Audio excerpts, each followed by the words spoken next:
Hello and welcome to the History of Philosophy in China by Peter Adamson and Karen Lai, brought to you with the support of the Philosophy Department at King's College London and the LMU in Munich, online at historyofphilosophy.net.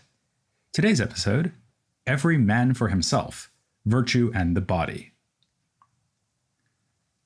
The moral exemplars praised in the Confucian classics, the great sages Yao and Shun and Kongzi himself, are meant to inspire us. Their comprehensive virtue, shown in the smallest of gestures from the way they walk to the way they eat and even how they sleep, is probably nothing we could ever achieve.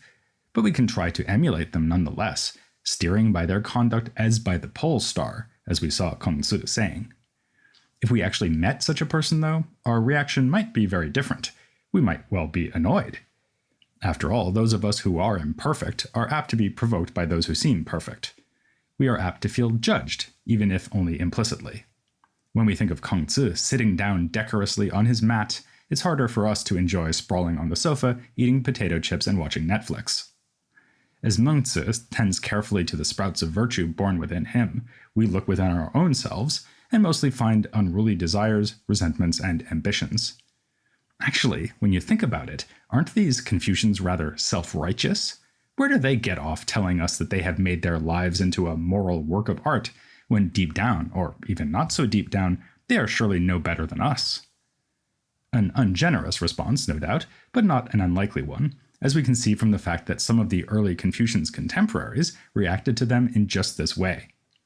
Opponents delighted in pointing out any signs of weakness or hypocrisy, sometimes suggesting that the Confucian way was to act virtuous only so long as the circumstances made it relatively easy to do so. When the going got tough, the mask would drop, and the Confucians would act just like anyone else.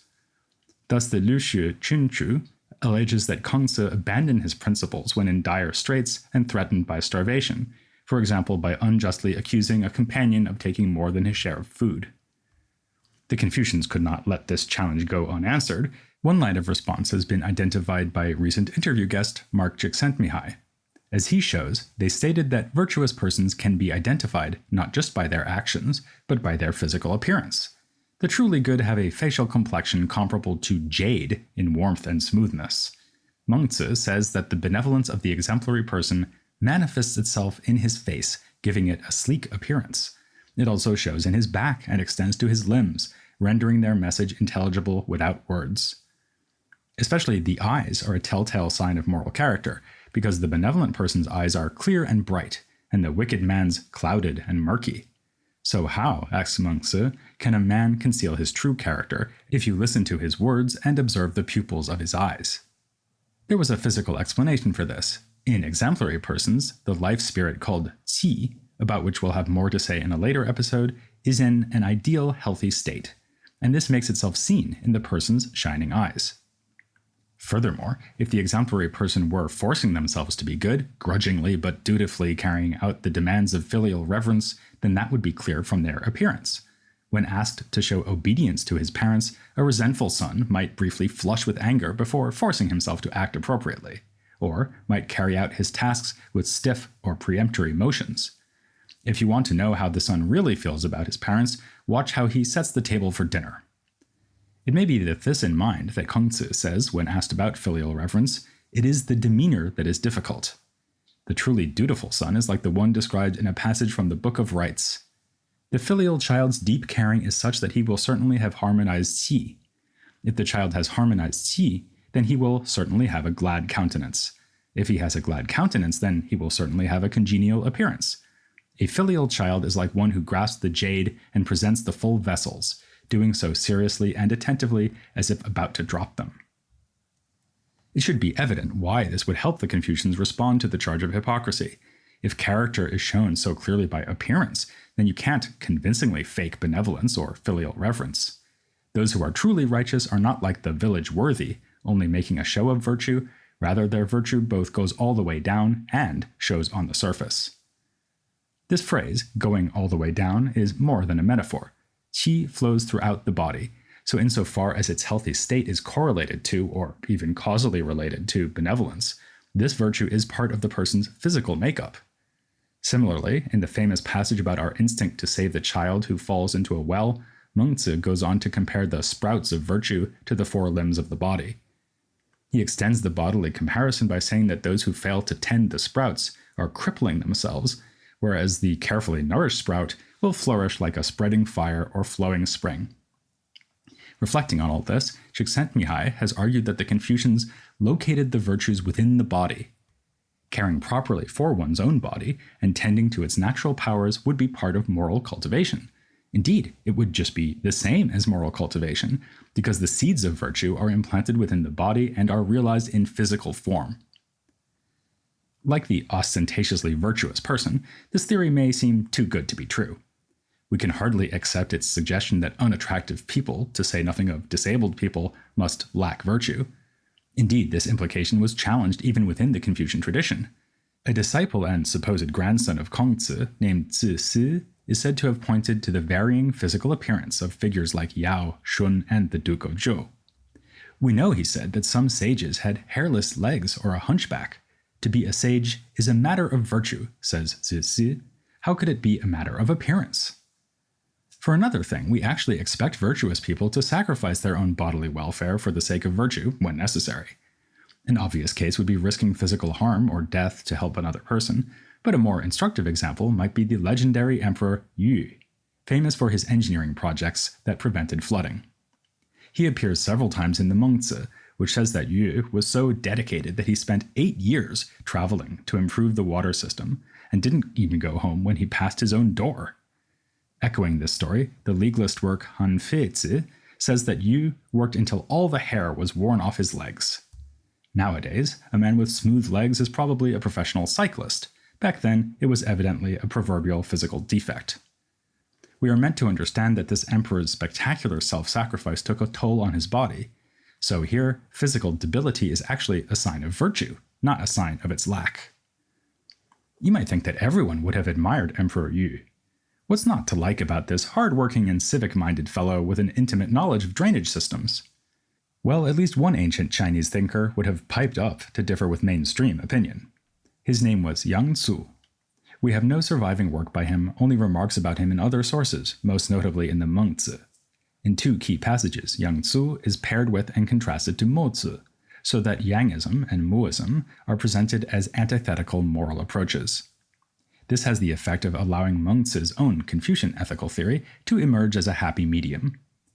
As we'll also be exploring in future episodes, Mozi's ethics was based on the idea of inclusive care. We should have concern for all others regardless of the relationships we have to them. Tellingly, Mozi inferred from this principle that one should treat their friends as they treat themselves, and the Chinese can literally be translated here as treat their bodies as they treat their own. Clearly then, the Moists would admire Emperor Yu, who saw so clearly that it was worth sacrificing his own health to save the lives and livelihoods of so many of his subjects. According to Mengzi, Yang Zhu had precisely the opposite opinion. He says of him, even if he could benefit the empire by pulling out one hair, he would not do it. It may be no coincidence that hair loss appears both here and in the story of Emperor Yu.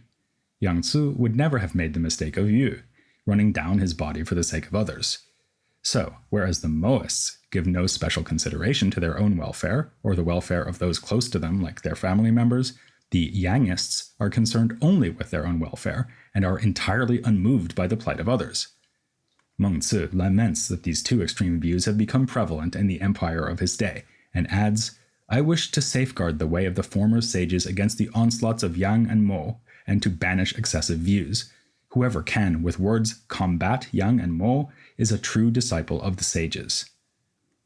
This passage makes it sound as though Yang Zhu was an important figure on the intellectual scene, so modern-day scholars have exerted themselves to try to reconstruct his thought and explain how he came to hold what has been called the unfathomably radical view that one has no moral obligations towards others. Given the state of our evidence, it's possible that this Yang Zhu was chosen or created as a spokesperson for egoism or self-interested hedonism. Or we might be less skeptical and assume that there really was a trend of egoist thought in the period, which we could call Yangism, but while remaining agnostic about whether a specific thinker named Yang was really the driving force behind that movement. One idea in our sources, especially the early ones, is that Yang Zhu was simply an unserious argument monger, not really adopting any developed moral theory, but just juggling with words. Thus, the aforementioned Han Feizi also pairs Mozi and Yang Zhu and says that they are debaters who ought to have their mouths clamped shut, while the Zhuangzi says that these two philosophers might as well have been playing at stacking balls up into a pile. Yang Zhu's reputation as an unprincipled debater may find an echo in the Mengzi also, which in a third passage about him doesn't bother to explain the Yangist teaching, but just says that those who desert the Moist school are sure to turn to that of Yang, and amusingly adds that those who debate with either group are like people chasing strayed pigs. The much later Neo-Confucian philosopher Wang Yangming, taking his cue from Mengzi, assumed that Yang Zhu's principle must be the opposite of Mozi's.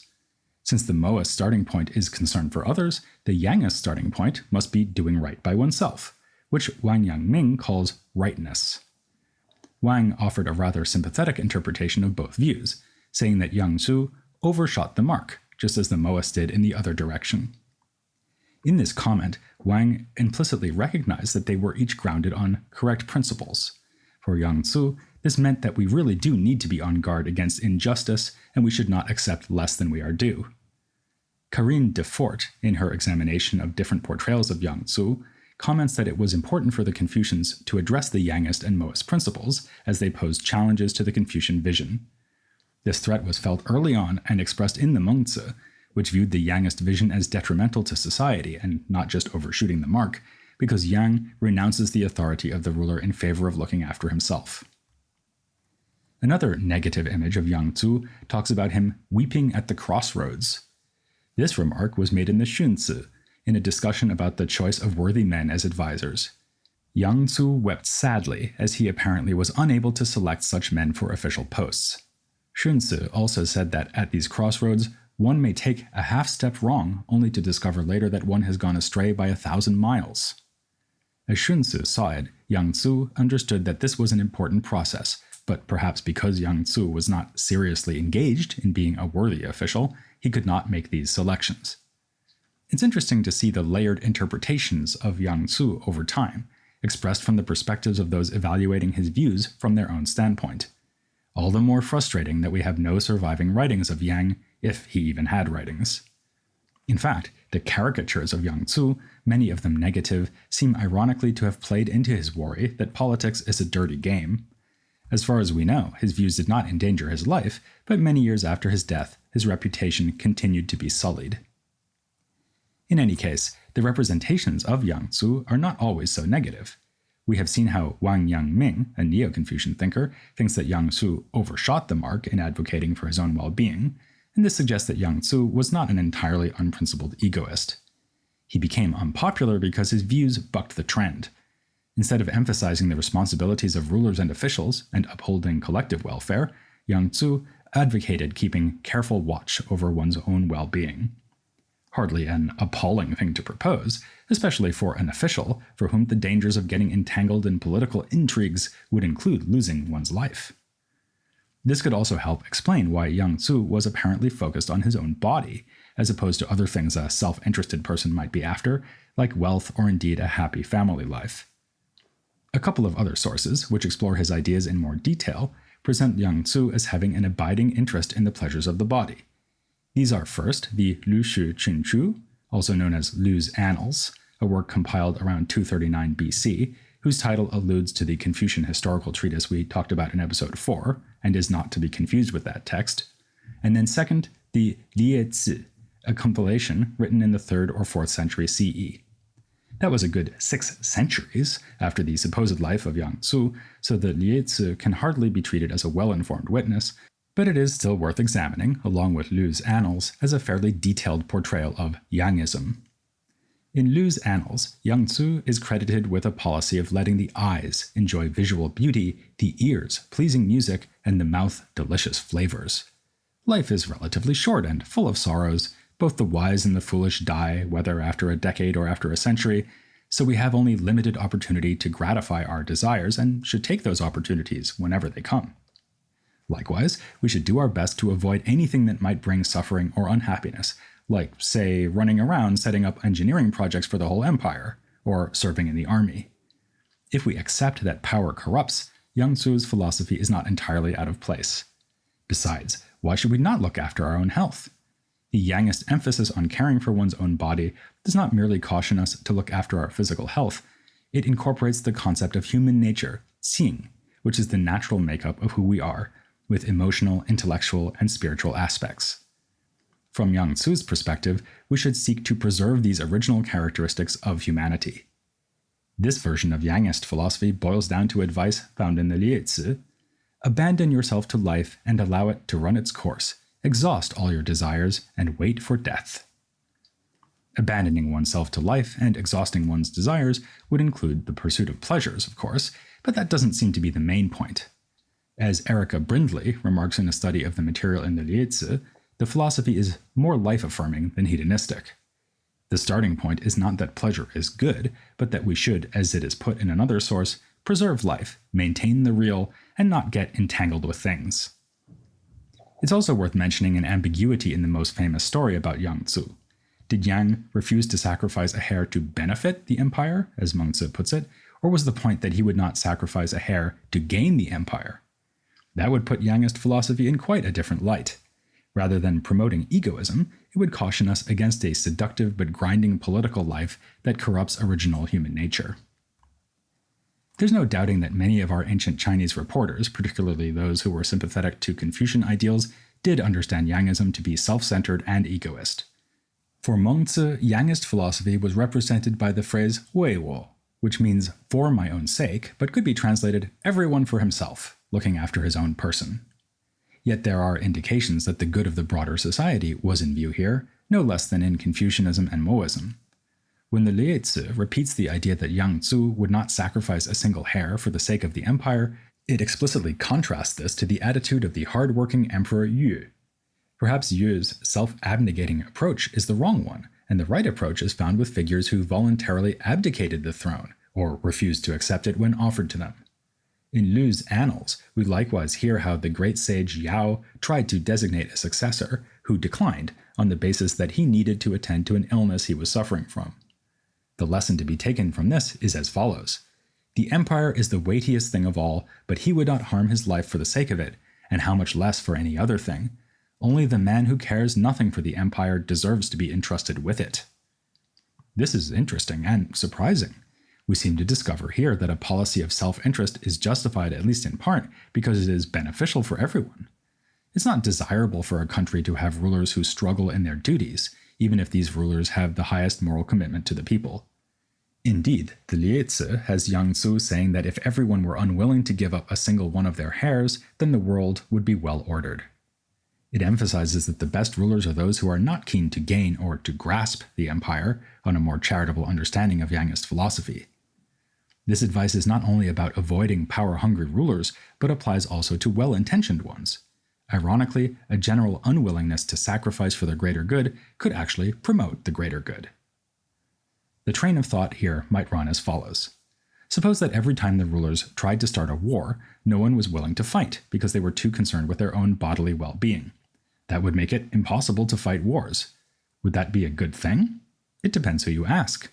Meng Zi was no warmonger, but he did think it could be worth fighting a war to establish political unity and stability. This would be an application of the method of expedience, or adapting to the situation, in Chinese, xuan. The Meng Zi illustrates this concept with the example of being willing to touch your sister-in-law to save her from drowning. To do so is a violation of the ritual norm that one should avoid contact with her, but that is obviously warranted given the circumstances. In much the same way, violence is generally frowned upon, but may be initiated by a benevolent ruler, so long as it promotes peace and the well-being of the state in the longer run. We can understand Yang Zhu's teaching to reject this kind of rationalization. On this interpretation, the point of the example of pulling out a hair is rather different. It is in fact a slippery slope argument. Once you start harming bodies for the sake of the state, in however trivial a fashion, you're in the business of weighing up how much harm can be permitted to achieve a certain desired goal. In fact, a later Moist text explicitly defines xuan as weighing light and heavy in respect of the body, and gives the example that one should be willing to lose a finger to avoid losing a whole hand. Yang Zhu did not want people to think this way. They should always avoid suffering and embrace the best things life has to offer. If everyone were to do this, not least our political leaders, then wouldn't we all be better off? If this is the idea, then Yang Zhu was not, after all, diametrically opposed to Mozi, as Mengzi would have us believe. Of course, Yang Zhu did not share the Moist principle of inclusive care. To the contrary, he thought that everyone should focus on taking care of themselves. But the results would be similar, if it is really true that self-interest, when universally adopted, promotes universal welfare. Being more open to considerations of expedience, the Confucians were effectively reminding their readers that if you want to make an omelet, you have to break a few eggs. The Yangists preferred to adopt the eggs point of view. Having looked at various portrayals of Yang Zhu, we are now ready to lay this work to rest and hatch a new plan, namely to turn to the third great Confucian text of antiquity, the Xunzi, which, as we'll see, rejects the sunny side of Mengzi's philosophy, in particular his optimistic view of human nature. We'll egg you on to join us for that by asking, why did the chicken cross the road? To enjoy the hilarious yolks in the next episode of The History of Philosophy in China.